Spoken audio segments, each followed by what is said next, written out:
Sa gitna ng kaliwat-kanang kasiyahan at handaan ngayong panahon ng Kapaskuhan, patuloy pa rin ang pagpapaalala ng mga eksperto na huwag pa rin kalimutang magdahan-dahan.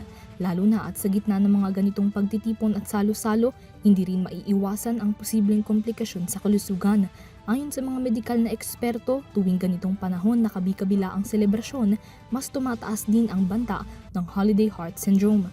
Ang HHS ay isang kondisyon na iniuugnay sa labis-labis na pag-inom at pagkain ng matataba at maaalat na pagkain na natural lamang lalo na sa pagdiriwang ng Pasko at Bagong Taon. Para kay Dr. James Cayetano, Director ng Belkens Pharma, sa ganitong panahon, mas lalong kailangang bantayan ng mga Pilipino ang kanilang kalusugan upang maiwasan ng anumang komplikasyon. Kasi po ang inom. So wala akong pinipili itong Holiday Heart Syndrome. Mapamayaman ka kung ikaw ay whiskey brandy o mahirap ka, ikaw ay umiinom ng gin bulag. Nagluluko po ang kuryente ng puso. Ang puso po tumatakbo ho yan sa kuryente. May kuryente ho yan eh. Kaya ho siya nagbibit. So nagluluko ho yung kuryente. So pwede nyo hong ikamatayan. Pwede po kayong madala sa emergency room dahil po sa sobrang pag-inom ng alak. So ngayong Kapaskuhan po, dapat po intindihin ho natin ang ating kalusugan kasi ang ating kalusugan po ang number one na importante po sa ating buhay. At tuwing holiday, tumataas din ang mga kaso ng high blood pressure, stroke at heart attack.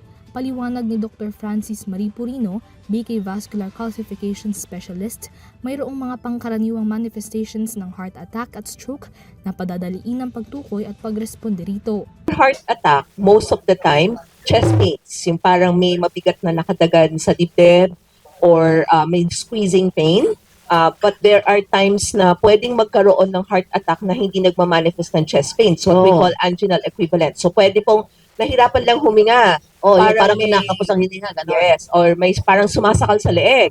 Or sometimes mahapdi ang sikmura. Stroke is easier to identify, no? So when you have like problems with balance, it's one manifestation of stroke. Or parang mas mahina, mas numb, yung one half ng body, half of your body. So hindi bilateral, dapat usually right side lang or left side lang, slurring of speech. Ngunit kung ang mga doktor at eksperto ang tatanungin, ano-ano nga ba ang mga dapat bantayan sa pagkain ngayong Kapaskuhan upang maiwasan ang posibleng komplikasyon sa kalusugan?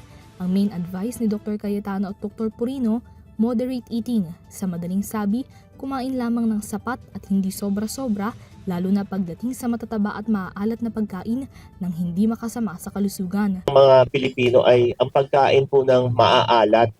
Opo, mahilig po tayo magsasawsaw sa asin, patis, toyo, bagoong. Opo, yan. Hilig po natin. Ito po ay nakakapagdulot ng alta presyon. Tataas po ang blood pressure nyo dyan. At pagdating naman sa alcohol intake, Na yung alak po, dapat po, tama po siya in moderation like beer. Pag tinanong, ano ba ibig sabihin ng moderation? Ang beer po, 2 bottle lang ng beer. Hindi po natin pinag-uusapan yung 1 litro ha. Ano ba yung beer yung malaki? Red Horse, hindi ho. 2 bote ako Red Horse ha. Hindi ho yung regular Pilsen lang po, 2 bote. Yan ho, maximum nyo. Maximum nyo, guys. Yan lang. Red wine, isang ganito pong red wine yan. Ganyan. Opo. Hindi po 1 bote iinumin nyo ha. Isang ganito lang po na red wine. Kasi anything in excess, bad po yan.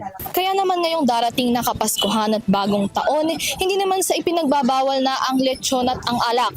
Ngunit payo nga sa ating ng mga doktor, ugaliing siguruhin na moderate o nasa tamang bilang lamang at dami ang kakainin at iinumin kaysa naman maagang matapos ang kasiyahan dahil sa komplikasyon sa kalusugan. Para sa EuroTV News, Mia Layagin, sumasaludo sa bawat Pilipino.